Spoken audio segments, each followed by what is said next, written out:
Ang kwentong ito ay hango sa totoong buhay. Mula ito sa isa nating kabayan na itago na lang natin sa pangalang Enrique. Ito ay kwento ni Tatay Eleazar. Walang eksaktong taon. Probinsya ng Samar. Maaliwalas ang panahon, pero hindi ang mukha ni Tatay Eleazar na mas punit pa kaysa diaryong nilamutak ng asawang si Nanay Norma. Nasa tindahan sila ngayon. Kanina pa niya napapansin na ang bawat dumaraan ay dumadampot ng iilang butil ng panindang bigas sa baysubo. Oh, kahit siguro plan siya ng yumao mong ina, hindi kayang ayusin niyang mukha mo. Ano ba yung ganyang reaksyon, Eleazar? Umayos ka nga kung gusto mong may lumapit sa tindahan natin. Wika ni Nanay Norma. May lumalapit nga, pero palihim namang nagdanakaw.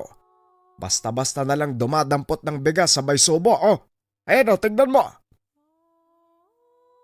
Napatayo mula sa kinaupuan si Tatay Eleazar. Sabay turo sa babaeng pasimpleng dumukot ng bigas. Pinandilatan niya at sinamaan ng titig.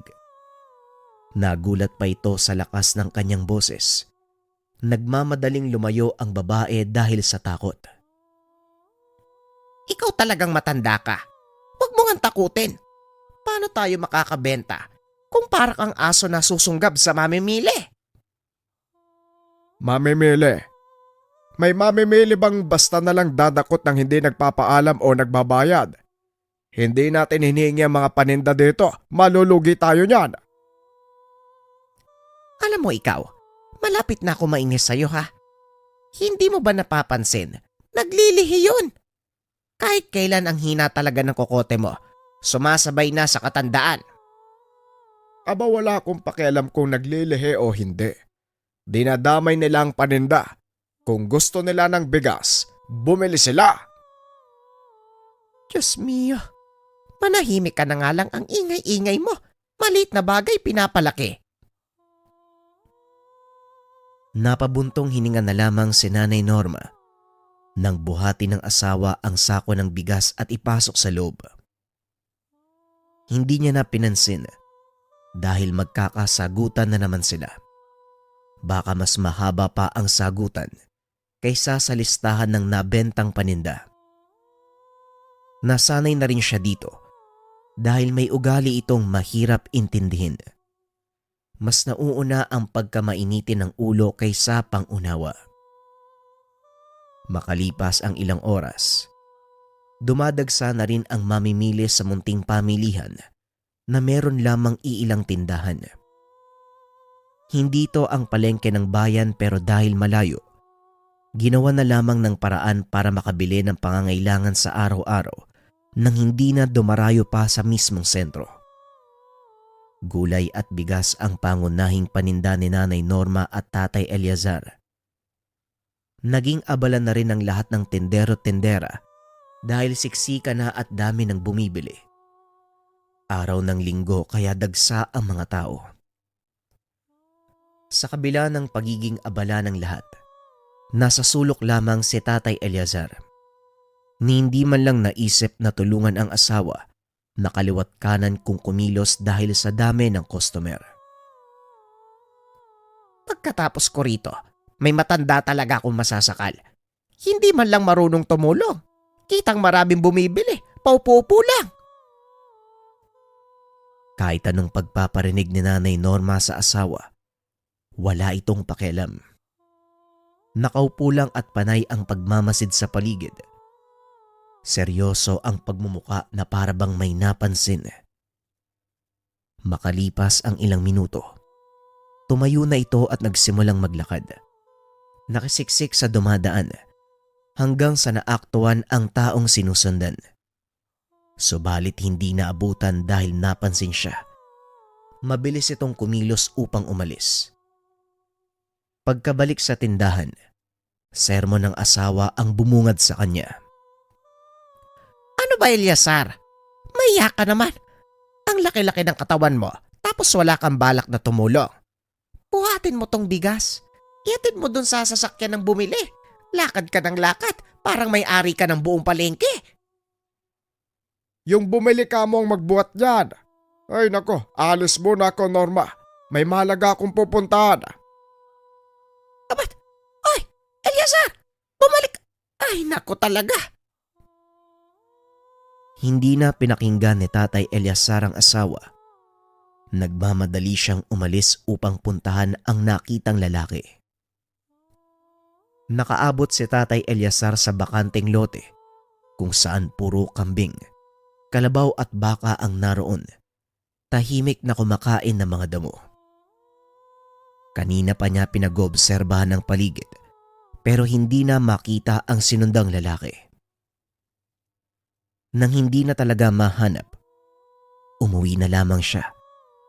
Laking gulat nito nang makita ang asawa na naroon sa tahanan. Oh Norma, ano ginagawa mo rito? Hindi ba't sa tindahan kita iniwan? Teka, baka hindi ito yung asawa ko ah. Hoy! Kung sino ka, lumayas ka sa pamamahay ko! Hahampasin sana ni tatay ng nadampot na walis ang hinihinalang elemento. Pero naunahan siya. Imbis na masindak, napaaray matapos mapingot sa tenga. Anong pinagsasasabi mo dyan? Baliw ka ba? Sino naman ang gaganahan magtinda kung mag-isa lang ako? Mariosep, dapat ikaw yung naroon kasi lalaki ka. Pero daig mo pa yung babae sa pagiging senyorita. Hindi man lang magawang tumulong. Nagpapalaki ka ba ng itlog? Hoy, manahimik ka ka. Pinapahiya mo ko eh. Paano kung may ibang makarinig dyan sa sinasabi mo? Mamaya isipin na lang ano eh. Na ano, Aber? May yahiya ka pang nalalaman dyan ang tamad-tamad mo. Diyan ka na nga.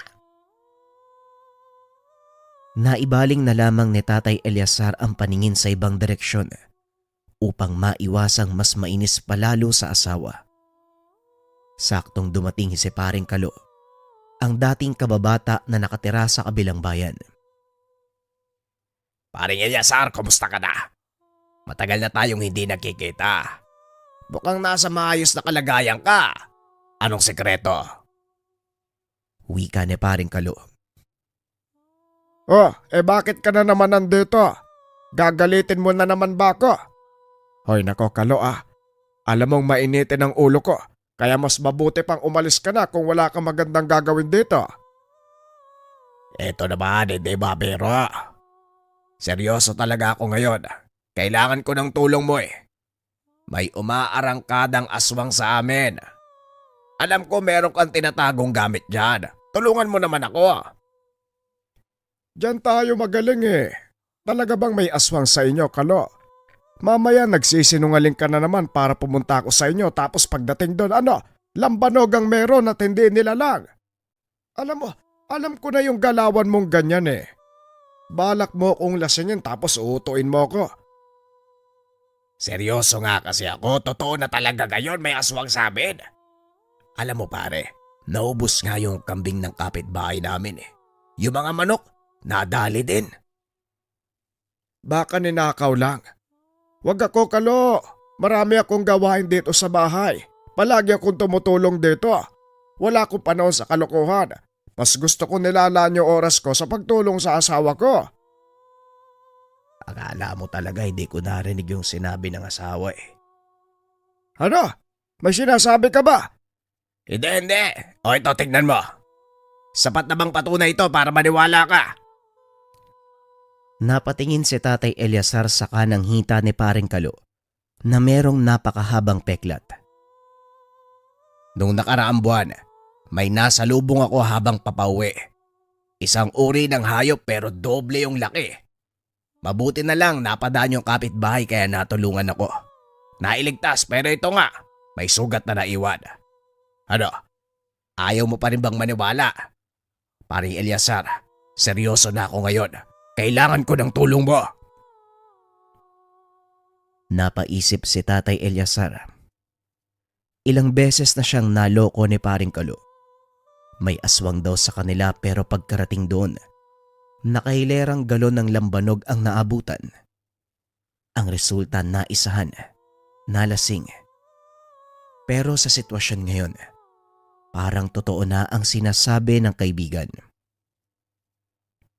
O sige, siguraduhin mo lang talaga na totoo yan dahil kung hindi, malilintikan ka sa akin. Nagkakaintindihan ba tayo, Kalo? Abay, oo naman. Maganda ka na. Pupuntahan ko lang yung inarkilang tricycle. Doon kasi nakakaparada sa may bandang labasan. Babalikan kita ha. Sa pagtalikod ni Paring Kalo, nagmamadali nang pumasok ng tahanan si Tatay Eliazar upang asikasuhin ang mga gamit. Sa kanyang paghahanda, sumingit ang asawa at nakiusisa. Ano, lalayas ka na naman? Ang kapal talaga ng matandang to. Wala na ngang nagawang tulong dito sa bahay, lalayasan pa ako. Kung may babalik ko lang yung panahon talaga, sana hindi kita pinakasalan. Hoy Norma, magtigil ka nga. Puro kadakdak. At saka hindi naman ako lalayas. May pupuntahan lang ako. Doon sa lugar ni Paring Kalo. May nanggagambala daw doon eh. Yan tayo.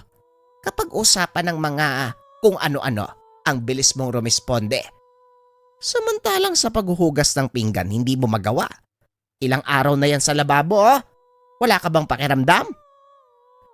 Ay naku, pwede ba isang tabi mo na muna yan? Parang yan lang eh. Mas mahalaga ang mapuksa mga nilalang. Maaaring madamay ang mga tao kapag nagkataon. Eh hindi. Hindi ka aalis, dito ka lang. Marami kang gagawin, maiya ka naman, Eliazar. Kawaan mo naman yung asawa mo. Hindi na makahinga sa dami ng gawain. Ay bahala ka dyan, nag-iinarte ka lang, hindi bagay sa'yo ah. Oy, lalayas. Ay talaga, bumalik ka. Tong matandang to. Hindi pinakinggan ni Tatay Eliazar ang asawa. Nagmamadali na siyang lumabas. Nakasalubong niya si Paring Kalo. Nagtataka dahil malakas ang sigaw ni Nanay Norma. Anong meron pare? Uminit na naman ba ang dugo ni Maring Norma? Inaway mo na naman ba kayo talaga oh? Mula pagkabata hanggang sa ngayon, nagbabangayan pa rin kayo. Yung away nyo pambata eh. Sige na, umalis na tayo bago pa tayo maabutan yan. Mamaya hindi kita masamahan, ikaw din. Sige pare, pero parang nakakabastos kasi kung hindi ko kakausapin si Mare. Nandito na lang din ako eh. Kukumustahin ko muna siya. Sabing magpaandar na eh, malapit na siya. Gusto mo yatang hindi kita matulungan? Umalis na tayo, bilisan mo! Wala nang nagawa si Paring Kalo kung hindi paandarin ng tricycle. Parurutin bago makalapit si Nanay Norma na merong bitbit na mahabang kawayan.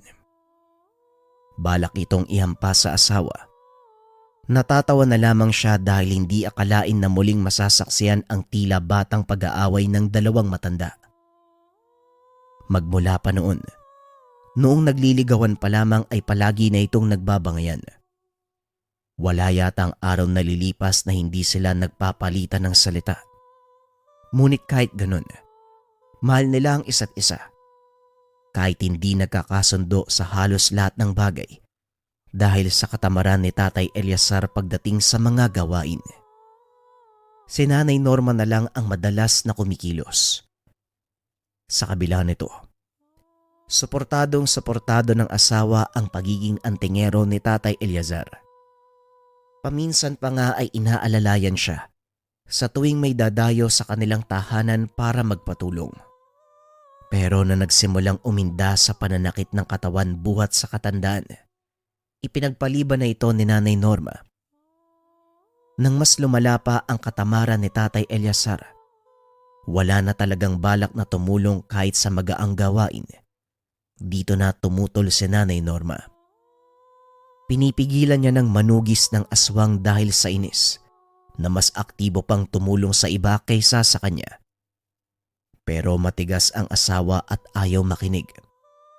Ipinagpatuloy ang gawain bilang antingero. Paminsan ay sinusumpa pa ang asawa buhat ng galit. Nakarating na sila Tatay Eliazar sa bahay na kinalakihan ni Paring Kalo. Pagkababa ng tricycle, masasabing iba ang sangyo ng hangin sa lugar. Sa palagay ni Tatay Eliazar, napadaan ang nilalang bago pa sila dumating. Pero sa isip ng antingero, kung napadaan nga lang ba ito o naroon pa rin sa lugar. Medyo malayo-layo yung bahay namin ha. Lumipat kasi kami nung pinaayos ng munisipyo yung kalsada. Konting tiis lang sa paglalakad makakarating din tayo. Aba, nasa na yun? Eto talagang matandan to. Hindi mo alam kung antingero magdanakaw eh. Bigla na lang nawawala. Pare! Ay! Asan ka? Lingid sa kalaman ni Paring Kalo na lumihis ng daan ng kaibigan. May napansin ito sa kabilang daan. Hindi na nakapagpaalam. Habang tinitignan ito ni Tatay Eliazar, may babaeng nakaupo sa tabi. Sa bahaging siksikan ang mga halaman. Nang makita siya, nagmamadali itong tumayo at natatarantang tumakbo. Sinundan niya at nang harangan ay tinanong. Sandali lang ha. Ikaw ba yun ang gagambala dito? Hoy babae, wag mo kong artehan ng ganyan. Hindi uubra sa akin yung baliw-baliwan mo kuno. Nararamdaman ko. Merong kakaiba sa'yo kaya pwedeng umaming ka na. Bistado ka na Wika ni Tatay Eliazar. Napaayos ng tayo ang babae at saka masamang tumitig sa kanya. Ano pang gusto mo? Nananahimik ako dito tapos bigla ka maninindak. Nananahimik. Ayos ka rin Wag mo kong bigyan ng ganyang rason. Kilala kitang aswang ka Ikaw rin yung nasa kabilang bayan Swerte ka lang dahil inuna ko yung kaligtasan ng misis ko. Dahil kung hindi siya napahamak nung sandaling yon, malamang patay ka na. Anong gagawin mo ngayon? Papatayin mo ko? Di gawin mo. Ayos ka rin Talagang sinusubukan mo ko Akala mo yata hindi ko tinutuloy yung mga sinasabi ko Baka nakakalimutan mo. Wala kang lakas ngayon dahil may araw pa. Ang katulad mong aswang, kunwari baliw pero sa gabi napakalakas. Dahil sinubukan mo ko pagbibigyan kita. Naalerto ang babae. Nang dukuti ni Tatay Eliazar ang pulang pakete sa kanyang bulsa. Bago pa man mailabas ang mutya ay kumaripas na ng takbo ang babae. Nasundan naman ng matandang antingero hanggang sa umabot sila sa kagubatan. Nang wala nang mapuntahan, napilitan ang aswang na harapin ng kanyang hantungan sa kamay ni Tatay Eliazar. Hindi na pinalampas ang pagkakataon. Nilapitan niya ito. Walang pagdadalawang isip na isinubo ang butil ng mutya ng bigas. Mariin na tinakpan ng bibig upang hindi mailuwa hanggang sa mangisay. Ilang sandali pa, dahan-dahang nawala ng lakas at unti-unting sumara ang mga mata. Nang humandusay na sa lupa, napailing na lamang si Tatay Eliazar. Napadasal bilang paggalang sa kaluluwa ng yumaong tao. Kahit papano, may kaluluwa ang isang to. Ang pinagkaiba nga lang, halangang pagkatao mo. Nang masiguradong patay na ang aswang, kinuha ni Tatay Eliazar ang butil ng mutya. Hindi naman ito nalunok ng aswang. Pinahiran niya ang kumapit na laway ng aswang. Hinugasan ng langis at saka ibinalik sa pakete. Pagkatapos ng kaganapan ay dali-dali siyang umalis sa lugar. Naging maingat din siya. Hindi hinayaang may maiwang bakas na magtutukoy sa kanya. Kapag nagkataon na nalaman ng mga tao na siya ang pumatay, malaking problema ang aabutin dahil sa mga mata nila, isa lamang karaniwang baliw ang babae. Pagdating ni Tatay Eliazar sa kalsada, bumungad na ang nag-aalalang kaibigan. Eto talagang matandang to, buti naman nagpakita ka na pare. Kung saan sana ako sumusuot para hanapin kay sa kabagaling. At saka, bakit ang daming kung ano na sa damit mo? Eh, dumumi ko dyan sa kakauyan. Pasensya na ha, hindi ako nakapagpaalam. Ang sakit ng tiyan ko eh. Gustong gusto nang lumabas, ang dami nga eh. Gusto mong makita, halika tignan mo. Napakadugyot mo talaga. Kadiri, may banyo naman sa bahay eh. Talagang mas pinili mo pa dyan ay naku, halika na nga. Sumunod ka na sa akin. Kapag ikaw nawala uli bahala ka sa buhay mo. Pagkarating sa tahanan ni Paring Kalo, dumiretso sa kusina si Tatay Eliazar na parang bahay niya rin. Nagtimpla ng kape. Nautusan pa ang kaibigan na bumili ng tinapay. Nang makabalik, siya lang din ang kumain ng monay at hindi na nag-abalang mamigay. Etong matandang to patay gutom. Kakatapos mo lang dumumi, kumakain ka naman ngayon. Ano? May sinasabi ka ba, Kalo? Baka gusto mong makihigop ng kape ko.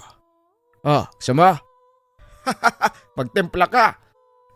Hindi ako nagugutom.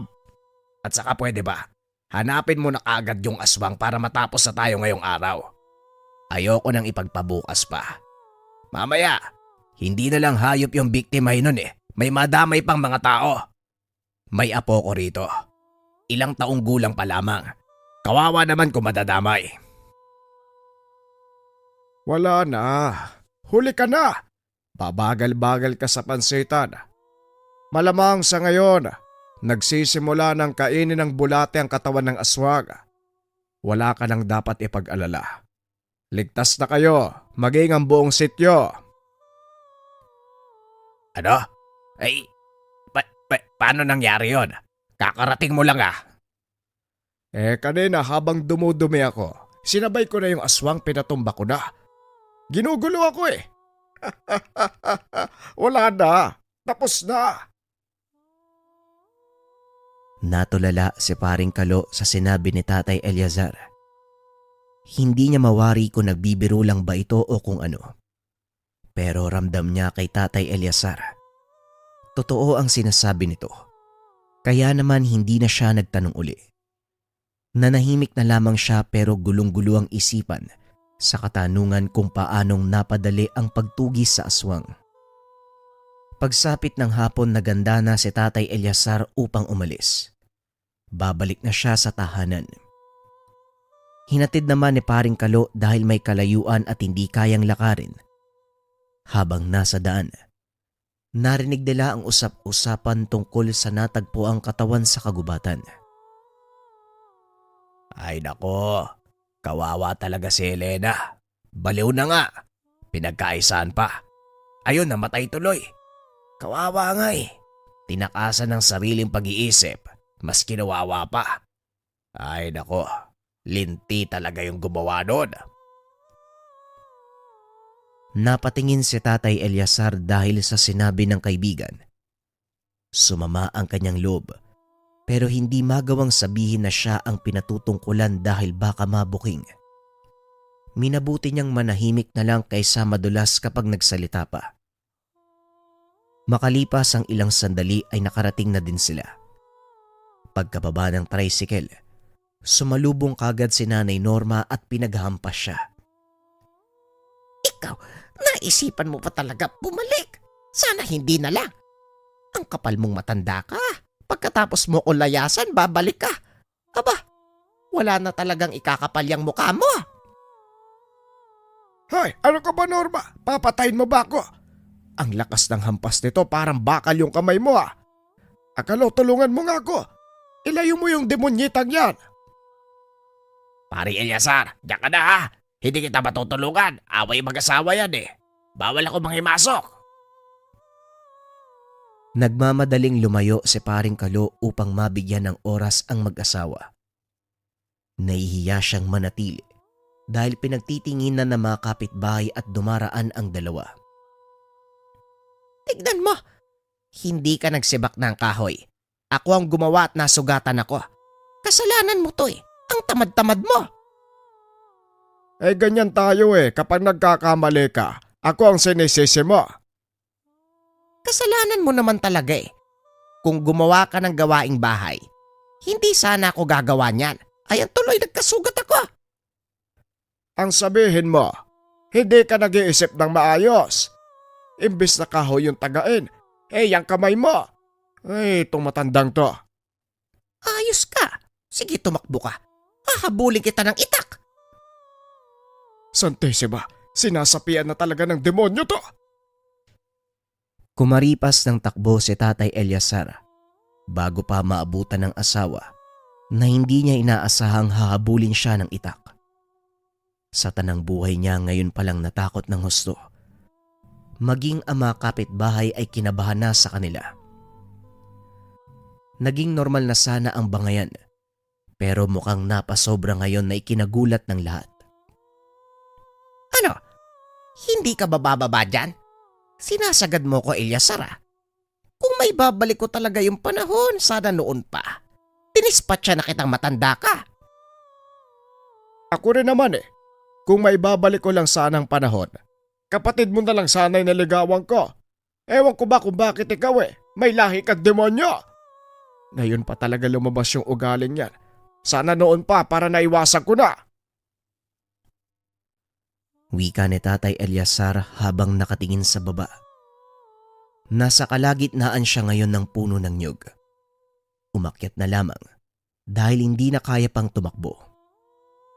Pero ngayon pa lang nangangatog na ang mga tuhod. Anumang oras ay pwede nang mahulog. Nang makitang nasa baba pa rin si Nanay Norma, napabulong na lamang siya sa sarili. Etong matandang to, kung kailan naging 60 anyos, saka nag-asal demonyo. Si Satanas talaga hindi marunong pumili ng sasapian. Sa asawa ko pa talaga na puro kulubot na ang katawan. Ano? May sinasabi ka bang dumuho ka? Wala! Pwede ba itigil na natin to? Hindi na tayo bata para sa ganito.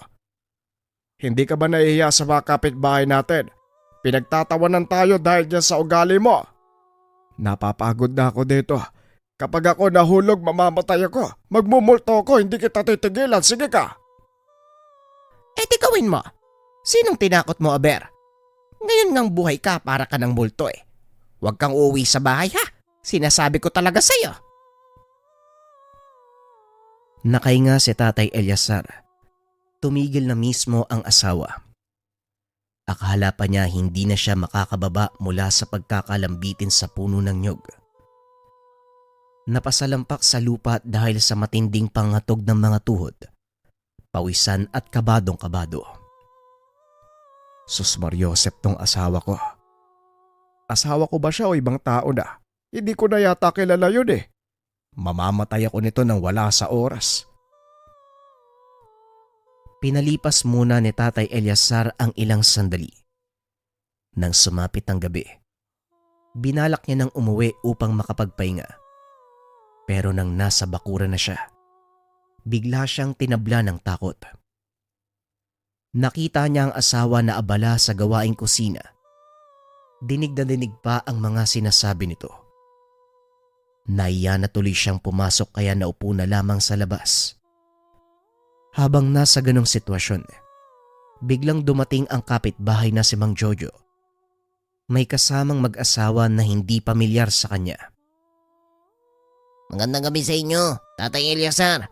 Sila pala si Gino at Elena. Kaanak ko galing kabilang bayan, nandito sila para humingi ng pabor sa'yo. Sana matulungan mo. Bakit? Ano bang meron? Anong problema ng dalawang to? Ito po kasing asawa ko, Tatay Eliazar Nabuntis tapos nung nanganak na, patay yung bata nung lumabas Ang sabi ng pinuntahan naming manggagamot, inaswang daw yung sanggol. Hindi niya kayang humarap sa aswang dahil wala siyang sapat na gamit. Nandito kami para humingi ng tulong sa'yo. Gusto po naming gumante sa hayop na pumatay sa anak namin Sana ho matulungan niyo kami. Wika ni Gino. Ay nako, umaarangkada na naman ang mga nilalang. Naiintindihan ko ang sakit na dulot ng pagkawala ng inyong anak. Pero sigurado kayo, gusto niyong gumante. Kilala niyo ba ang aswang? Oho, hindi po ako pwedeng magkamali habang nagbubuntis ako.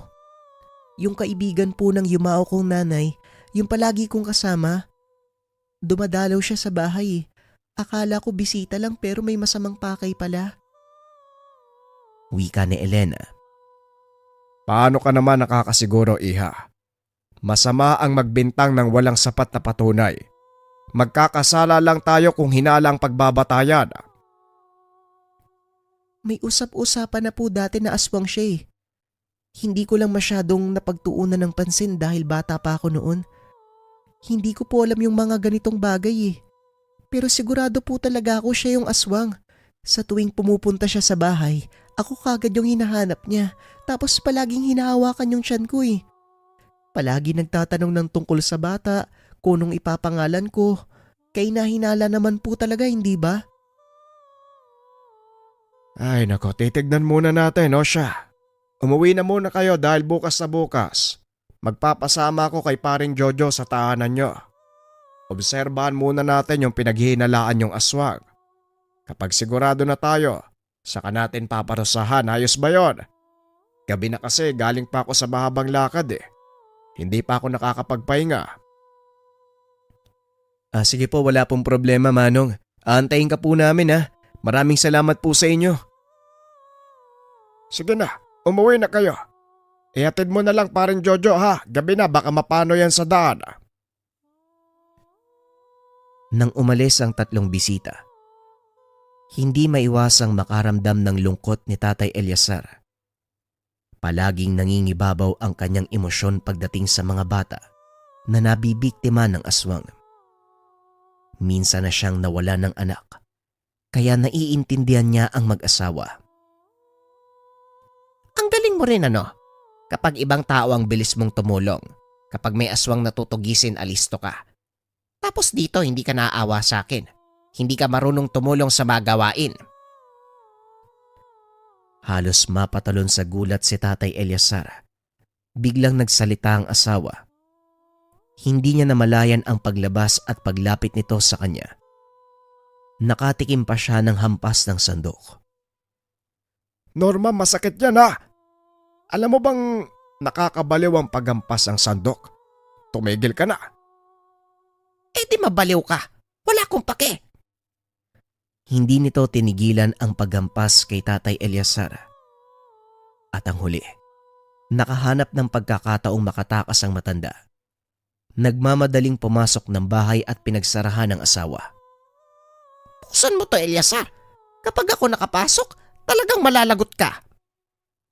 Eh diyan ka na muna, ang ingay mo eh, nananakit ka pa. Sa labas ka matulog. Lumipas ang gabi na puro bangayan ang maririnig sa kanilang munting tahanan. Hirap din makatulog ang katabing bahay dahil sa lakas ng boses. Hindi lang sila sinuway dahil nahihiya. Hanggang sa pagsapit ng umaga, wala pa ring nagbago. Ingay pa rin ang mapapakinggan. Sige lang, umalis ka lang. Manugis ka ng manugis hanggang sa maubos ang lahat ng aswang sa mundong to. Huwag kang titigil ha. Maghanap ka ng nilalang na pupuksain mo. Gawain mo yan eh. Tungkulin mo bilang antingero. Pero huwag ka nang babalik sa bahay na to kahit kailan ha. Doon ka na lang. Doon ka manirahan kasama ng mga aswang. Napapikit na lamang si Tatay Eliazar sabay takip sa magkabilang tenga. Parang may tumutunog na kampana sa kanyang pandinig sa lakas ng boses ng asawa. Hindi na lang niya binigyan ng pansin. Tiniis ang kaingayan hanggang sa nakawala na siya nang makaalis ng tahanan. Galit na galit si Nanay Norma pero hindi niya magawang isang tabi ang pagtulong sa mag-asawang lumapit kagabi. Aniya pa sa kaloob-looban. Darating din ang oras, maiintindihan siya ng kanyang asawa. Ngayon mas kailangan niyang unahin ang mahalagang bagay. Sa tulong ni Mang Jojo, narating ni Tatay Eliazar ang bayang tinitirahan ng mag-asawa. Masyado na itong malayo pero dumating sila ng hapon bago pa sumapit ang gabi. Ilang bundok ang kanilang dinaanan at batay rito, naintindihan niya ang kalagayan ng lugar. Hindi nalalayong pamugaran ng aswang. Mabuti naman po nakarating kayo bago sumapit ang gabi. Diyan po kasi sa bundok may aswang na nag-aabang eh. Kaya po walang naglalakas ng loob na lumabas dahil sa takot. Wika ni Gino. Gaano ba kayo kadalas aswangin dito? Halos gabi-gabi ba? Hindi naman po sa ganun, mas madalas po sila sa kabundukan eh. Madalang kung sumadya dito sa mga bahay. Matapos ang maikling usapan, binigyan ng espasyo na mag-asawa si Tatay Eliazar upang makapagpahinga. Pero hindi nito magawang matulog dahil nakikiramdam. Habang nakadungaw sa bintana, nahagip ng kanyang paningin. Isang ginang ang naglalakad. Pasulyap-sulyap sa tahanan ng bahay ni Gino. Nagmamadali naman siyang nagtago upang hindi makita. Katulad ng pagpapaliwanag ni Elena, ang babaeng ito ay ang kaibigan ng yumaong ina. Ang pinaghihinalaang pumatay sa kanilang anak. Nagkarga ng sabulag si Tatay Eliazar. Pinagmasdan ang matandang babae. Hindi niya magawang sumalungat sa paniniwala ng mag-asawa dahil tama sila. Ang babae nga ay isang aswang. Sino pa kaya yung minamanmanan nito? Hindi na buntis si Elena eh. Pero nandito pa rin siya. Ano kayang pakay ng matandang to? Wika ni Tatay Eliazar sa sarili habang hindi pa rin tinatantanan ng tingin ng babae. Ilang sandali pa ang lumipas ay nawala na ito. Dito na rin siya kumilos upang mailigpit ng maaga ang nasabing nilalang. Tatay Eliazar, alis po ba kayo? Hindi niyo po ba nagustuhan ng kwarto? Kung sakaling may gusto po kayo, sabihin niyo lang sa amin ha. Hindi.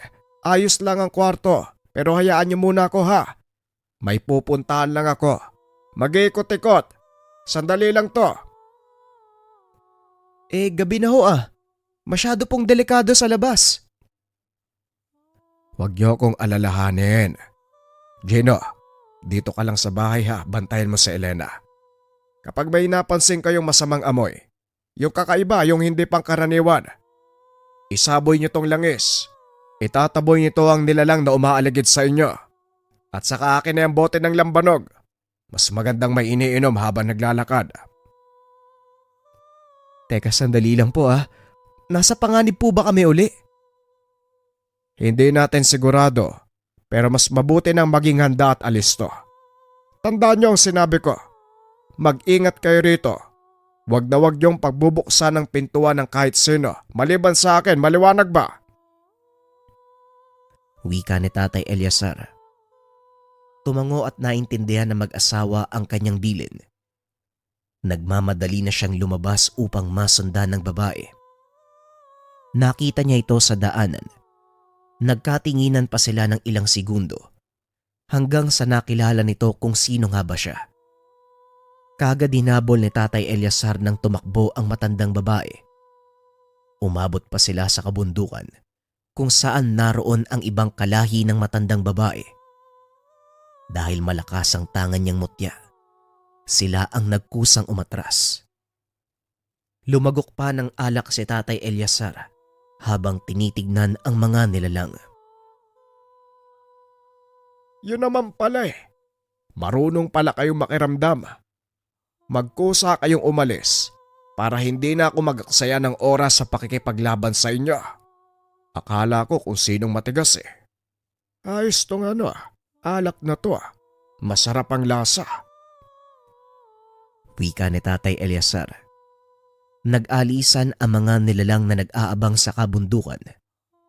Pero yung babae na kanyang hinabol, nanatiling nakatayo sa hindi kalayuan. Tila hinahamon siya batay sa paraan ng pagtingin. O lalabang ka? Ang tigas din nito Yung mga kasama mo nga umalis tapos ikaw nandito pa. Gusto mo bang mamatay manang? Hanga din ako sa'yo eh. Bistado ka na nga. Hindi ka pa natatakot. Dinukot ni Tatay Eliazar ang paketeng pinaglalagyan ng mutya. Uminom ng alak. Nang tangkang gagamitin na para puksain ang aswang, nagmamadali itong umalis. Kung kaya't natigil muna ang gawain para habulin. Hindi naman nakalayo dahil naabutan bago pa makaakyat sa kabilang bundok. Maigpit niya itong hinawakan para hindi na makatakas. Ang bilis mo rin kumelos, ano? Pasensyahan na lang tayo. Hindi na ako maaawa sa'yo. Maging yung apo ng yumao mong kaibigan dinali mo. Anong klaseng kaibigan ka? Kung sabagay, ang halimaw ay mananatiling halimaw. Hindi na makikilala ang kaibigan sa oras na magutom ang sikmura. Ngayon, bubusugin kita ng manahimik ka. Binuhusan ni Tatay Eliazar ng alak ang aswang. Ibinuka ang bibig. Ipinasubo ang mutya. May balak pa sanang magpalit ng anyo bilang aswang, pero hindi na natuloy. Mabilis umepekto ang tanga ng matanda. Nagwala ito ng nagwala, pero sinigurado ng matandang antingero na tuluyan na itong mamamatay. Nanghina na ang matandang babae, tuluyang binawian ng buhay. Napabuntong hininga na lamang si Tatay Eliazar. Sandali pa niyang tinitigan ng bangkay. Pagkatapos ay minabuting dalhin sa pinakamasukal na bahagi ng lugar upang hindi madaling mahanap. Bumalik na ang matanda sa bahay ng mag-asawang Gino at Elena.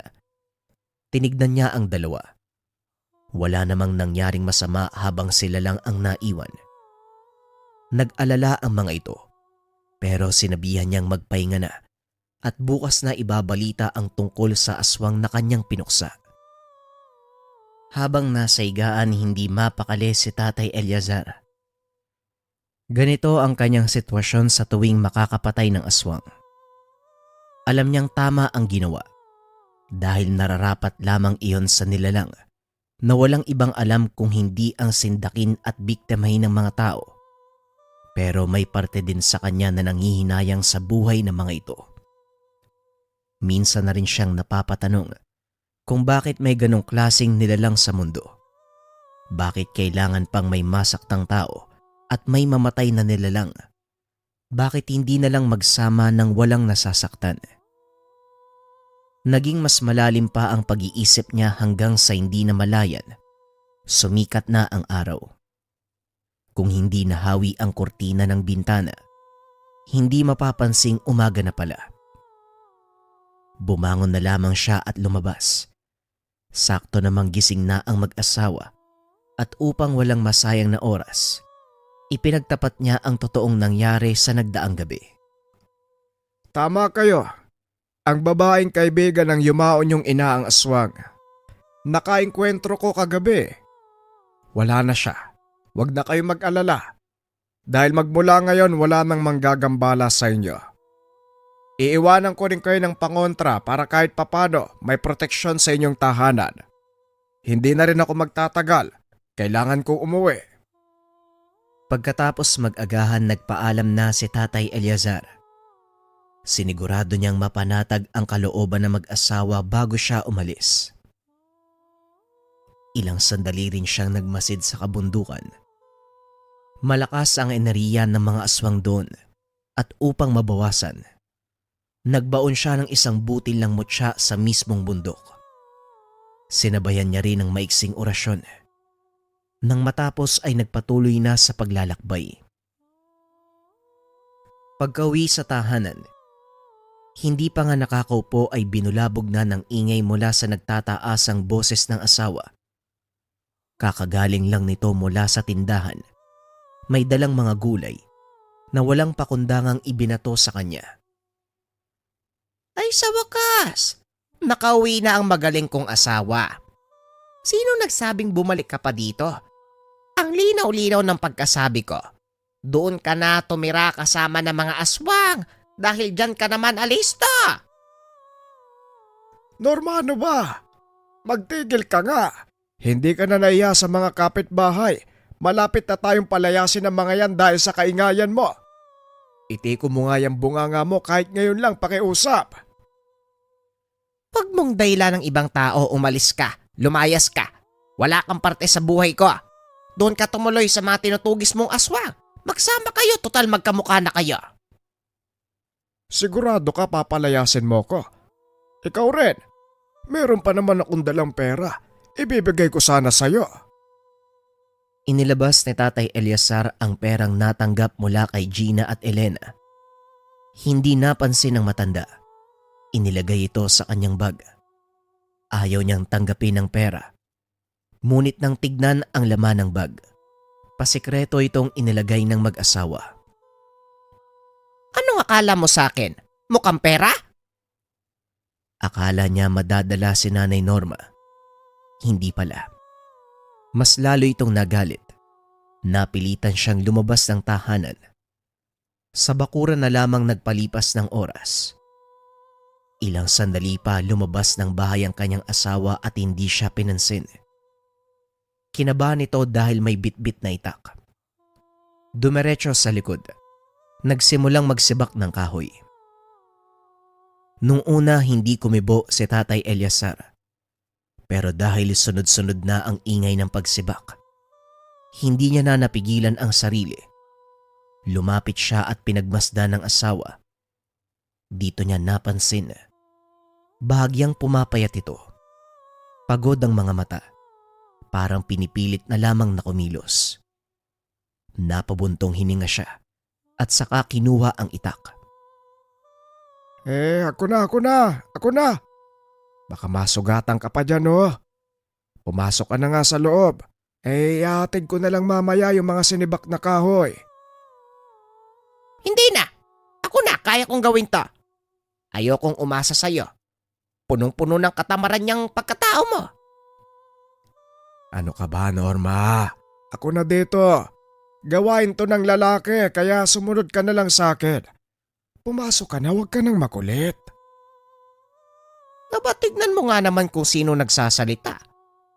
Eliazar, nalunok mo ba yung mutya mo kaya ka nagkakaganyan? Hindi uubra yung estilo mo sa aking bait-baitan. Norma, pasensya ka na kung tamad ang asawa mo. Pero gumagawa naman ako ng mga gawaing bahay eh.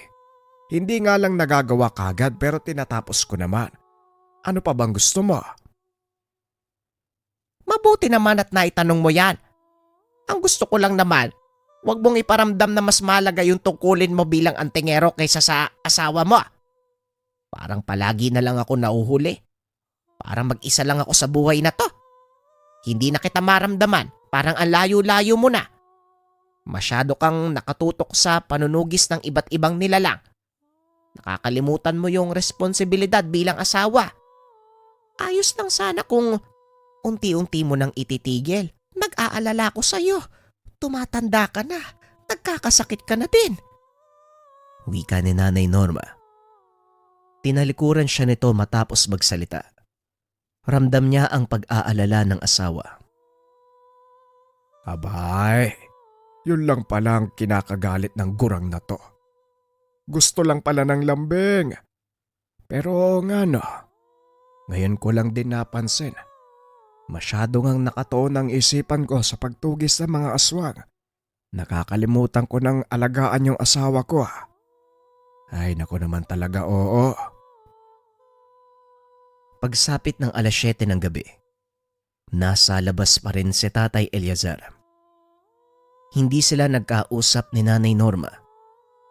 Ayaw niya ring unahan dahil masama pa ang loob nito. Lumipas ang ilang sandali nakaidip siya. Nagising na lang nang may tumapik sa balikat. Pagkamulat, bumungad si Aling Nene. Ay, pasensya ka na kung nagulo ko ang pag-idlip mo. Paring Eliazar, kailangan ko ang tulong. Yung anak ko, inaasbang, buntis yon. Tulungan mo. Inaaswang? Paano mo naman nalaman na inaaswang nasa kabilang baryo yon? Pagkagaling ko sa tindahan, dinalaw ko siya at yun nga ang kwento. May umaaligid at saka tuwing gabi, Napakabaho daw ng amoy. Tulungan mo naman. Eto na naman tayo, aswang na naman ang pinagbibintagan. Paano siya nakasigurado? Baka kapitbahay lang nila yung umaaligid doon o hindi kaya kawatan. Pareng Eleazar, alam ng anak ko ang pinagkaiba ng ordinaryong tao sa isang halimaw. Kaya nakikiusap ako. Tulungan mo yung anak ko. O sige, tignan natin. Sandali lang at magpapaalam ako sa asawa ko ha. Umalis ka na. Unahin mo yung aswang. Baka makawala pa. Nagulat si Aling Nene. Pabalibag na isinara ni Nanay Norma ang pintuan. Magkaaway ata kayo ng misis mo. Pero pwede bang unahin mo muna ang anak ko? Ayoko mawala ng apo. Nalito si Tatay Eleazar kung sino ang uunahin. Pero sa huli, pinili niyang tulungan muna ang ibang tao. Nagmamadali niyang pinuntahan ang kabilang baryo. Sa malayo pa lang naaamoy niya na ang sangyo ng aswang. Habang lula ng tricycle, nagsimula siyang magkarga ng orasyon. Pagkababa, hinanap kagad ang pinagtataguan ng nilalang. Inutusan niya si Aling Nene na puntahan ng anak na buntis. Kailangan niya itong samahan, samantalang siya naman ay tutugisin ang nilalang. Sa likod ng bahay ito nagtatago. Maingat na lumapit si Tatay Eleazar para hindi madaling mapansin. Kargado na siya ng sabulag. Nang makalapit, inambahan niya pero mabilis itong nakakilos. Lumaban pa kung kaya't medyo nahirapan ang matanda. Napaatras siya upang makailag sa mga kalmot nito. Mabuti na lang, kakauyan ang bahaging iyon. Malayo ang distansya ng mga tahanan kung kaya't walang ibang nakapansin sa kanila. Isa pa madilim na ang paligid. Nang makabuelo si Tatay Eleazar at masukat ang galaw ng aswang, hindi niya ito kinaawaan.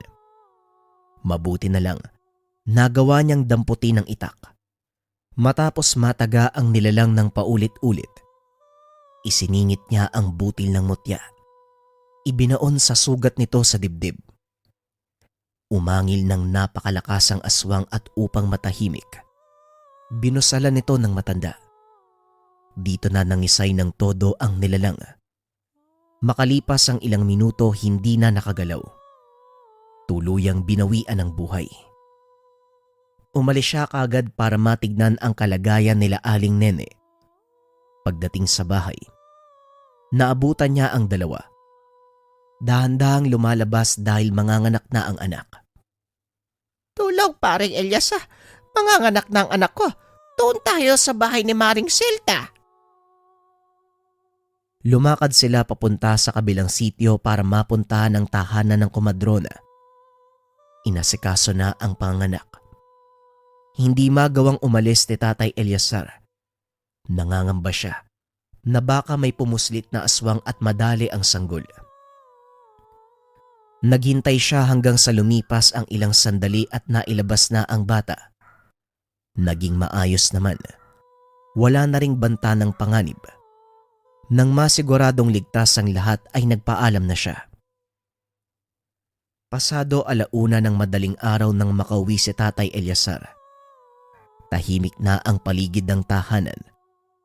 Nakapasok naman siya dahil naiwang nakabukas ang pinto. Nang makitang mahimbing na natutulog ang asawa, tumabi na siya upang makapagpahinga. Kinabukasan tanghali nang nagising si Tatay Eleazar. Wala na si Nanay Norma ng mga sandaling iyon. Pagkatapos mananghalian, nagmamadali siyang nagtungo sa kanilang tindahan. Naabutan niya roon ang asawa na abala sa gawain. Bigla siyang nakaramdam ng hiya at hindi magawang lumapit. Pero nang dinagsa ang pamilyan, napilitan siyang tumulong para hindi maging kawawa ang asawa sa kaliwat kanang gawain. Ano ginagawa mo dito? Aawain mo pa talaga ako. Sa harap ng mga suki mo, ipagpaliban mo muna yan. Saka na tayo mag-away kapag naubos na yung paninda. Maraming bumibili oh. Hindi na rin nagawang sumagot ni Nanay Norma. Nahiya sa mga suki na nasa harapan lang. Ibinuhos nila ang atensyon sa gawain ng tindahan. Nang matapos na ang oras at sumapit ang 6:00, dahan-dahan silang naglikpit at nagsara.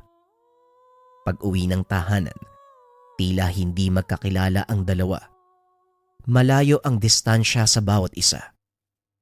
Natukso pa ito ng kakilala.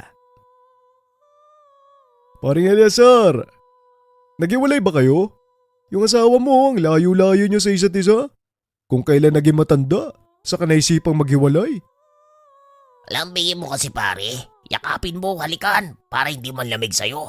Ayan o, iniwanan ka na. Napakamot na lang ng ulo si Tatay Eleazar nang makita si Nanay Norma na ang bilis ng lakad. Masyado na itong malayo. Nang lumiko sa kabilang daan, hindi na nakita at iniwanan na talaga siya. Paring Eleazar, nasa uling yugto na tayo ng ating buhay. Pakisama mo na mabuti si Mang Norma. Huwag mo hayaan na sumama ang loob hanggang kamatayan. Ay nako. May hindi lang kami pagkakaunawaan, maayos din namin yan. Aba dapat lang, ayusin mo talaga pare. Mahirap yan. Tumango si Tatay Eleazar sa dalawang kaibigan. Nagmamadali na siyang umuwi para kausapin ang asawa. Kaso nga lang pagliko niya ng daanan, naabutan niya itong nanginginig sa takot habang yakap-yakap ang isang bata. Magtatanong sana ito pero hindi na nagawa nang makita ang aswang sa unahan. Nanlilisik ang mga mata. Nakatingin kay Nanay Norma. Aba, ang lakas ng loob mo ha. Talagang asawa ko pa ang bibiktimahin mo. Kagad hinabol ni Tatay Eleazar ang nilalang. Nang makapa ang nakasugbit na itak sa tagiliran, hindi na siya nagdalawang isip. Tatakas pa sana papunta sa kabilang bundok ang aswang. Tinaga niya ito ng paulit-ulit. Hindi tinigilan hanggang sa maputol ang ulo. Saka lang natauhan ng matandang antingero. Patay na ang aswang. Ang huling ginawa niya, sinunog ang katawan ng nilalang. Kagad siyang bumalik sa lugar upang matignan ang kalagayan ng asawa. Naroon pa rin ito at yakap-yakap ang batang hindi niya kilala. Nang mapatingin sa tabi, nagulat siya sa nakahandusay na bangkay ng isang babae. Nakilala din dahil tinawag ito ng bata na nanay. Ilang araw ang lumipas. Namuhay si Tatay Eleazar at Nanay Norma sa kanilang tahanan kasama ang batang naulila. Ito rin ang naging tulay para magkaayos sila. Hindi na rin humadlang si Nanay Norma kahit araw-araw na umalis ang asawa para manugis ng aswang dahil meron na siyang nakakasama. Subalit binago na ni Tatay Eleazar ang kanyang ugali. Naninibago sa pagdating ng bata. Nasabik siya na umasta bilang ama. Umaalis man siya para manugis. Nagmamadali din siyang umuwi upang makapiling ang pamilya at ang bagong biyayang dumating sa kanila. Ang dating bangayan, naging maayos. Naging magaan ang pag-uusap. Naging magaan ang pagsasama. Nang dahil sa dumating na bata, isang biyaya sa kanila ng amang may likha. Opinyon para sa kwento mga kabayan. Ako, bibigyan ko lang ng atensyon yung dulo. Kumbaga, yung buhay kasi ng antingero, ito'y pag-aalay ng buo mong pagkatao upang ikay tumulong sa kapwa. Pero makikita mo rin, kasi nagkakaroon na siya ng realization na marami na siyang pagkukulang. Ang mismong gumawa ng solusyon yung yung pagkakataon. Masalimuot man dahil namatay yung nanay ng bata kasi nagambala ng aswang. Pero kung titignan mo yung mas malaking imahe, ito naman yung naging daan upang magkaayos ang dalawang matanda. At syempre, magampanan pa rin ni Tatay Eleazar ang kanyang tungkulin na protekta ng mga kabaryo. Kaya ba mga kabayan, anong opinion nyo para sa kwento? Kung sakaling gusto nyong i-share, nariyan sa comment section, comment nyo lang. Maraming salamat.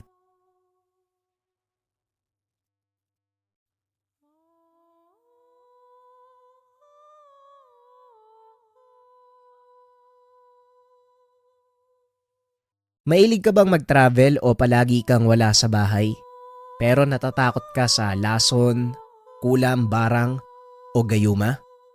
Eto, habak nila ng keychain, bakos de gera, proteksyon at pampaswerte sa bawat paglalakbay. Ang habak nila na keychain, isang makapangyarihang proteksyon na maaaring dalhin kahit saan. Nagsisilbi itong pananggalang laban sa laso ng tao, elemento, nilalang, at nagbibigay proteksyon laban sa palipad hangin, usog, tigalpo, at iba pang masasamang espiritu. Kilala din ito sa Rebuelta, kung saan ibinabalik nito ang sumpa o malas sa pinagmulan. Binuo mula sa mga bibihirang sangkap tulad ng itim na lupa ng makiling, tawas tapol, diamante negra, bato balison, at iba pang mga sikretong sangkap. Mainam itong dalhin sa mga naglalakbay o mahilig sa hiking bilang proteksyon laban sa masasamang elemento. Bukod dito, nagdadala din ito ng pampaswerte lalo na sa negosyo. Ilagay lamang sa altar na nakaharap sa silangan para sa magandang pasok ng kita. Isang keychain na hindi lang dekorasyon, kung hindi isang espiritual na gabay at proteksyon para sa araw-araw.